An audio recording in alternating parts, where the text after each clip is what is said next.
Well, this was unexpected. Hello everybody, it is me Sci-Fi, and I'm back with a more strike while the iron's hot kind of video. With the release of Warframe 1999, the player base became flooded with a multitude of new missions, arcanes, weapons, despite the code of weapons being delayed, but most importantly, weapon mods. All of these mods presenting a heavy incentive for magnetic damage, minion damage, and weak point exploitation.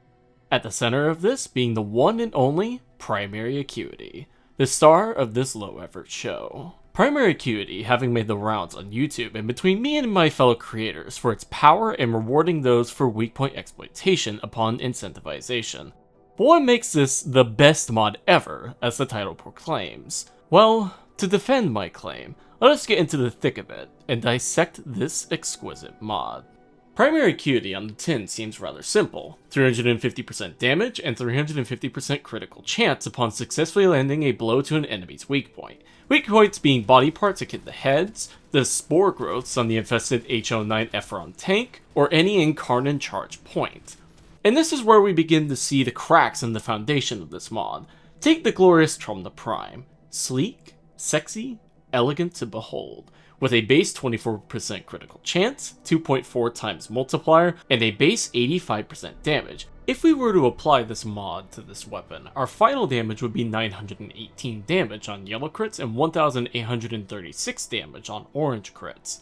However, enemy headshots in this example, the Corrupted Heavy Gunner, are 3 times as strong, making the yellow crit 2754 damage. But given this enemy has 90% damage reduction, equal to an armor rating of 2700, decreasing this damage number from 2754 damage to 275.4 damage. However, given this weapon has heat damage, and heat procs reduce armor values by 50%, the armor decreases to 1350 instead of 2700. With the equation for this damage reduction being armor divided by armor plus 300.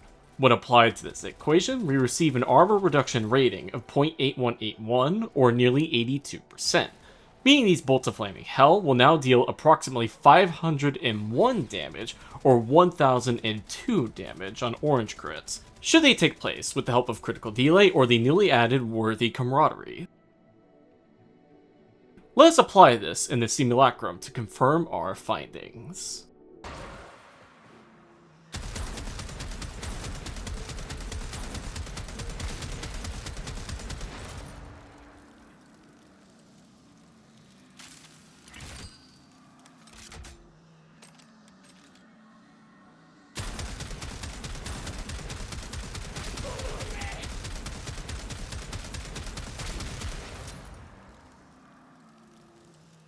Well, that isn't right.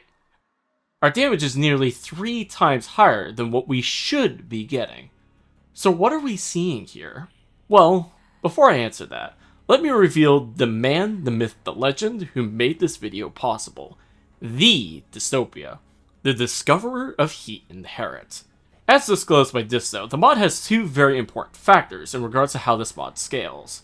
First, the weak point damage value is not 350%, but is actually 175%, half of the listed value. Second, the damage value is not additive as implied by the text in my calculations, instead applying after base damage akin to multi-CO scaling, with the actual equation for this weapon's damage being the base damage of the weapon times any serration modifiers. These can be, of course, the serration mod, or weapon buffs like Limbo's Rift Torrent. The Acuity modifiers, the critical damage of the weapon, times the headshot multiplier, which it being 3, as well as doubling the critical damage on headshots for whatever reason. And if Deadhead is involved, it becomes multiplicative with the damage of Acuity, instead of additive to headshots. Plugging these values into our equation, we have 85 times 2.75 times 2.4 times 3 and times 2.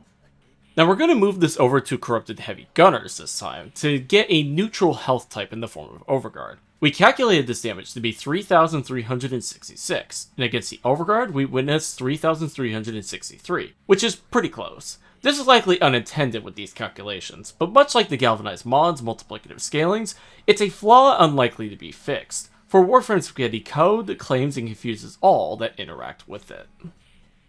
Knowing these scalings, we can postulate the best weapons to take advantage of the system. Weapons that have inherently high critical chance are going to be the #1 abusers of this mod, with these weapons having limited AoE or no AoE to be precise. For as pointed out again by the Sophia, AoE elements of any AoE weapon lack the extra 175% damage on weak point contact, seen through the explosions of the Trump the Prime, with the AoE requiring some serration modifiers to compensate. However, this is a very minor issue, because you're going to be running serration modifiers on these weapons regardless. Weapons with innate multi-shot multipliers are out of the question, since multi-shot cannot be modified while this mod is equipped. Looking at you, Evansong! Lastly, weapons with innately high fire rate or moddable for this purpose will take the most advantage of this mod, stacking damage and weak point hits as fast as possible. It makes up for the lack of multi-shot on this weapon, since the purpose of multi-shot was to increase instances of damage and status afflictions in combat. A glorious contender for this mod would be a weapon I previously discussed on the channel, our sentient electro roaster, the Basmu. A rifle that fires electricity-based bolts that explode into heat AoEs upon contact with an enemy or surface. For yes, it has pseudo AoE, losing the 175% damage bonus, but is easily supplemented via arcanes like Deadhead, with the weapon's multi-CO allowing for 2 different elements at once to make the bolts nigh overpowered. To test this, let us stack critical chance and damage bonuses akin to Galvanized Scope and Vital Sense to assess its performance.